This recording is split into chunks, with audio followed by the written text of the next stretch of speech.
My name is Betty George. I am 81 years old. For 34 years, I ran Lakeview Blooms, a small flower shop in Youngstown, Ohio. When I finally locked those doors in 2019, I promised myself I would live for me, travel, read, sit by Lake Erie every morning. Instead, I fell right back into taking care of everyone else. I learned the hard way that peace in your golden years does not arrive on its own. You have to choose who is allowed into your life. Today, I want to tell you about the 5 kinds of people you must avoid in old age, even if they are family. Not because I hate them, but because you deserve to live in peace before it is too late. The first is the self-absorbed narcissist. Every conversation circles back to them. They listen only long enough to find a way to talk about their own life. Your stories are just a bridge to theirs. For me, that was Linda, my best friend of 41 years. On my 75th birthday, I had baked a small cake and set the table with roses from my garden. She called, said happy birthday, and spent the next 22 minutes talking about her son-in-law. She never once asked how I was. I hung up and sat with that untouched cake, feeling completely unseen. The lesson: you have every right to be heard. Real friendship is not a one-person show. I started limiting our calls and calmly redirecting when she took over. I'd love to hear that, but let me finish what I was saying. It felt awkward at first, but it was honest. The second is the critic. Nothing you do is ever quite right. Their comments are small, but they add up until you start doubting your own worth. That was my neighbor, Mrs. Harper. She once walked into my home uninvited, looked at a bouquet I had arranged for my own table, and said, "Oh, honey, that color scheme is so last season." I smiled, but inside I felt small. The lesson: other people's opinions are not facts, they are just noise. I started answering her with quiet confidence. I appreciate your concern, but I'm happy with how I'm living. The moment I stopped giving her words a stage, her power disappeared. The third is the irresponsible one. They are always in some kind of trouble and always looking to you to fix it.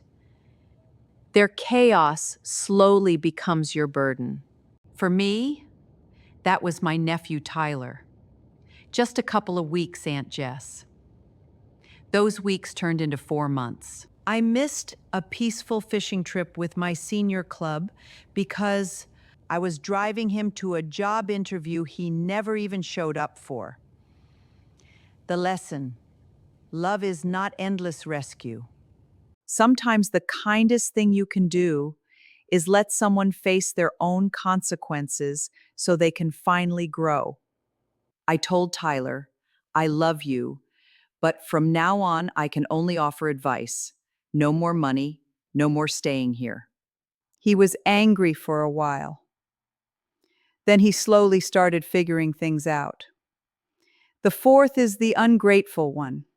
They accept every kindness as though it is owed to them.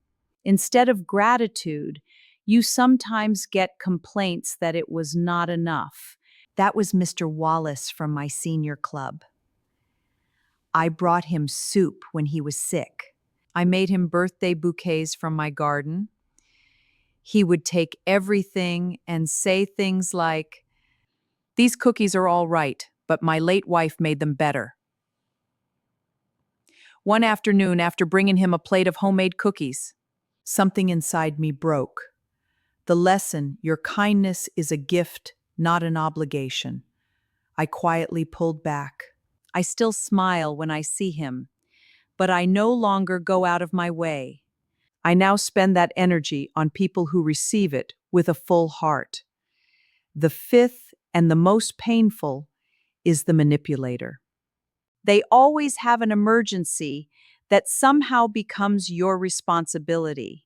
They know exactly how to make you feel that saying no would make you selfish or unloving. In my case, that was my own daughter, Emily. For 3 years after I retired, she called every Sunday evening asking for money towards some deal she was closing. I wired money to her 5 different times. Each time she promised it was the last. One afternoon, she called me crying. Mom, if you don't help me, I'm going to lose everything. I felt that familiar tug and sent the money again. By 2023, I was lying in a hospital bed. My body had finally given out from the stress. Emily came for 20 minutes, checked her watch, and left for a client meeting. I lay there alone and understood clearly. I had traded my health for her emergencies. The lesson: love does not mean letting someone use your kindness as a never-ending bank account. I finally told Emily, I love you, but I am no longer in a position to help with money. I said it calmly and did not explain further. Something beautiful happened after that. Our relationship became lighter. She stopped leaning and started solving her own problems. I do not hate any of these people. I only regret the years I spent thinking I had to keep giving until nothing of me remained. You do not have to wait until you are lying in a hospital bed to decide you deserve peace.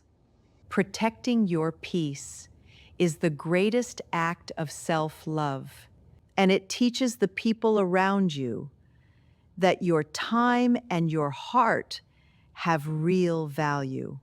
You have already carried enough. Now it is your turn. Take care of yourselves. Be patient with your heart. And if tomorrow comes for both of us, then perhaps we'll sit together again and talk a little more about this strange, beautiful journey called growing old. Goodbye, my friends.